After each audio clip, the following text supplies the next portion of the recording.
کبھی سوچا ہے کہ ایک گھر جل رہا ہو اور پورا شہر مدد کرنے کے بجائے صرف کھڑا دیکھ رہا ہو؟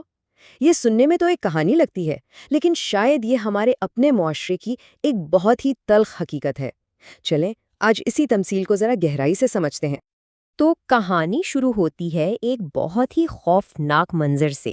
ایک بڑا عالیشان گھر اور وہ آگ کے شعلوں میں گھرا ہوا ہے۔ اندر سے لوگوں کی چیخیں سنائی دے رہی ہیں۔ ایسا لگ رہا ہے کہ وہ بیچارے آگ کے بیچوں بیچ پھنسے ہوئے ہیں۔ آگ کے شعلے آسمان تک جا رہے ہیں، گرمی اتنی کہ کھڑا ہونا مشکل ہے۔ لیکن اس سب میں جو سب سے عجیب بات ہے نا، وہ یہ ہے کہ کوئی مدد کے لیے آگے نہیں آ رہا۔ پورا کا پورا شہر صرف تماشائی بنا کھڑا ہے۔ سوال یہ ہے کہ یہ ہجوم ہے کون اور یہ کر کیا رہا ہے؟ تو بجائے اس کے کہ کوئی کچھ کرے، یہ ہجوم آپس میں بحثوں میں پڑا ہوا ہے، تجزیے کر رہا ہے، عجیب و غریب سوال پوچھ رہے ہیں ایک دوسرے سے، ایسے سوال جن کا اس بحران کو حل کرنے سے کوئی لینا دینا ہی نہیں ہے۔ کوئی افسوس کر رہا ہے، کوئی پریشانی کا اظہار کر رہا ہے، لیکن عملی طور پر کوئی بھی آگے بڑھنے کو تیار نہیں۔ اچھا، جب یہ ہجوم اپنی بحثوں میں مصروف تھا تو اچانک ایک امید کی کرن نظر آتی ہے۔ ایک نہیں بلکہ 3 ٹینکر مدد کے لیے پہنچتے ہیں۔ لیکن سوال یہ ہے کہ کیا ان کی مدد واقعی کوئی مدد ثابت ہوگی؟ چلیں دیکھتے ہیں کہ ان تینوں کوششوں کا کیا بنتا ہے۔ سب سے پہلے شہر کے ایک کونے سے ایک ٹینکر بڑی تیزی سے آتا ہے۔ ڈرائیور نے ٹینکر کو پانی سے لبالب بھرا ہوا ہے اور اس کا ارادہ بالکل پکا ہے کہ وہ آگ بجھا کر ہی دم لے گا۔ ہجوم جیسے ہی اسے دیکھتا ہے ایک دم اس کی طرف دوڑتا ہے۔ لیکن یہاں ایک بہت ہی عجیب مسئلہ کھڑا ہو جاتا ہے۔ ٹینکر تو پانی سے بھرا ہوا ہے، لیکن اس کا ڈھکن وہ اتنی مضبوطی سے بند ہے کہ کوئی اسے کھول ہی نہیں پا رہا۔ ذرا سوچیں اس صورتحال کو۔ حل بالکل سامنے کھڑا ہے، لیکن اس تک پہنچنا ناممکن ہے۔ تو بس پہلی امید تو یوں ہی مایوسی میں بدل گئی۔ اچھا، اس مایوسی کے ماحول میں اچانک ایک اور ٹینکر بڑی تیزی سے آتا دکھائی دیتا ہے۔ لوگ فوراً اسے راستہ دیتے ہیں، اسے پانی کا ٹینکر سمجھ کر تالیاں بجانا شروع کر دیتے ہیں۔ سب کو لگتا ہے کہ چلو شکر ہے، اب مسئلہ حل ہو ہی جائے گا۔ لیکن یہ کیا؟ یہ ٹینکر پانی کا نہیں بلکہ پیٹرول کا تھا۔ ڈرائیور بیچارہ جلدی میں پائپ کھولتا ہے اور سارا پیٹرول سیدھا آگ پر ڈال دیتا ہے، اور اس کی اس مدد کا نتیجہ یہ نکلتا ہے کہ آگ بجھنے کے بجائے اور بھی زیادہ بھڑک اٹھتی ہے، اتنی کہ آس پاس کے گھروں کو بھی اپنی لپیٹ میں لے لیتی ہے۔ ہجوم بس حیران کھڑا دیکھتا رہ جاتا ہے کہ ایک اتنا مخلص بندہ اور اس کی محنت کا یہ کیسا نتیجہ نکلا۔ خیر، اب آتا ہے تیسرا ٹینکر۔ اب کی بار سب کچھ ٹھیک تھا۔ یہ پانی کا ہی ٹینکر تھا، بالکل صحیح حالت میں، اور اس کا ڈرائیور بھی ایک بہت محنتی اور ایماندار آدمی تھا، جسے پورا شہر اس کی دیانتداری کی وجہ سے جانتا تھا۔ اور یہیں پر اس کہانی کا سب سے بڑا المیہ سامنے آتا ہے۔ یہ شخص جس کے پاس مدد کرنے کی پوری صلاحیت ہے، وہ اس بحران کو اپنی آنکھوں سے دیکھتا ہے، لیکن اسے نظر انداز کر دیتا ہے۔ وہ اپنے روز کے کام یعنی پودوں کو پانی دینے میں لگا رہتا ہے اور بس یہ سوچتا رہتا ہے کہ بھئی اتنی بڑی آگ بجھانا کسی اور کا کام ہے۔ لیکن ایک منٹ، یہاں رکتے ہیں۔ اب ذرا اصل بات پر آتے ہیں۔ یہ کہانی صرف ایک جلتے ہوئے گھر کی نہیں ہے، نہیں، یہ اس سے کہیں زیادہ گہری ہے۔ یہ اصل میں ایک تمثیل ہے، ایک استعارہ ہے۔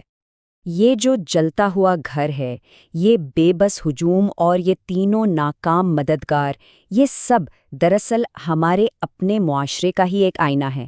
تو چلیں اب اس تمثیل کی ایک ایک پرت کو کھولتے ہیں اور اس کا اصل مطلب سمجھنے کی کوشش کرتے ہیں۔ تو سب سے پہلے بات کرتے ہیں آگ کی۔ کہانی میں جو آگ ہے وہ کوئی عام آگ نہیں ہے، یہ علامت ہے اس گہری اور تباہ کن تقسیم کی، اس تفرقے کی جس نے ہمارے معاشرے کو اندر سے بالکل کھوکھلا کر دیا ہے، بالکل اسی جلتے ہوئے گھر کی طرح۔ اچھا، اگر آگ معاشرتی تقسیم ہے تو پھر سوال یہ ہے کہ کہانی کے باقی کردار کون ہیں؟ یہ ہجوم، یہ ٹینکر ڈرائیورز، یہ مالی۔ چلیں دیکھتے ہیں کہ ہماری حقیقی دنیا میں یہ سب کس کی نمائندگی کر رہے ہیں۔ یہاں ہمیں پوری تمثیل کو سمجھنے کی چابی ملتی ہے۔ دیکھیں، تماشائی ہجوم، وہ لوگ جو صرف دیکھتے ہیں۔ سربر مہر ٹینکر، یعنی وہ علم والے جن کا علم کسی کے کام نہیں آتا۔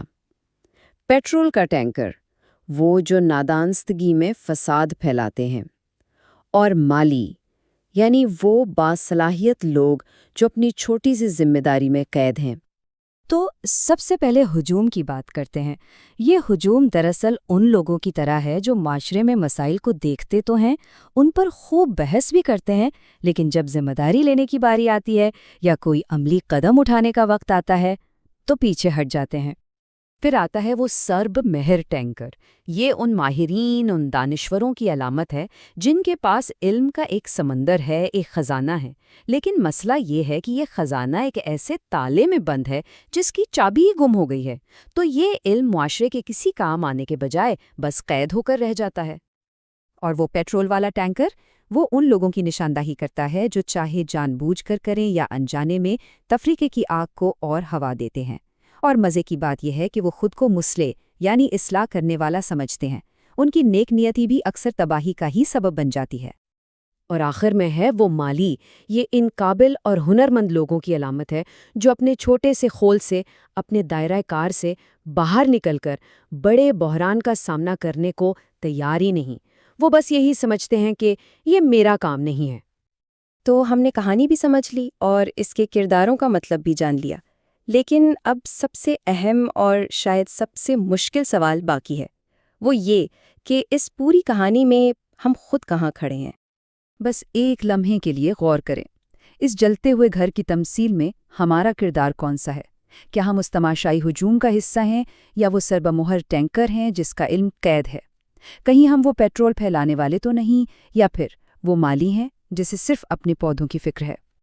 اور آخر میں بس یہ ایک سوچ چھوڑ کر جا رہا ہوں کہ جب معاشرے میں آگ لگی ہونا تو صرف اپنے حصے کا کام کرنا یا اپنی چھوٹی سی ذمہ داری تک محدود رہنا کافی نہیں ہوتا، کیونکہ کوئی بھی معاشرہ وہ جل کر راکھ اسی وقت ہوتا ہے جب اس کے قابل لوگ بڑے بحران کو نظر انداز کر کے صرف اپنے چھوٹے باغوں کو پانی دینے میں لگے رہیں۔